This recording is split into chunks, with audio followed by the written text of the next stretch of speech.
what's up, you guys? Let's recap Romans chapter 11, and you better buckle up because this one's packed with a lot of good information. So chapter 11 opens up with a bold question from Paul, which he both asks and answers, which is so kind of him, right? He says, did God reject his people? By no means, no, he did not. He then explains how he is living proof that this is not true. And then he starts talking about how at this point, most of the Israelites have been spiritually hardened, not permanently, but for a period of time. And then Paul quotes the Old Testament and starts talking about how their eyes were darkened and their hearts were turned stubborn, but that they're still part of God's bigger plan.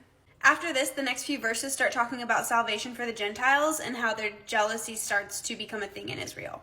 He says, and I'm going to read it just so I don't mess it up, because of their transgression, salvation has come to the Gentiles to make Israel envious. Essentially what he means is that God is using the Gentiles to steer the Israelites back to him. Then to further explain, Paul uses the olive tree as an analogy. He explains how Israel are like the natural branches and that the Gentiles have been grafted in their place while their eyes are darkened.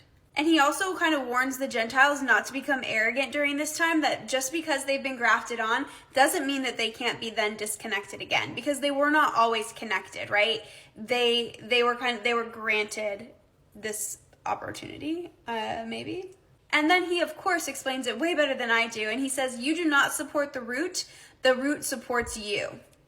So in a nutshell, Romans 11 is reminding us that God is not done with Israel, and that his plans are far bigger and far wiser than we could ever imagine. Don't forget to like and follow for chapter 12.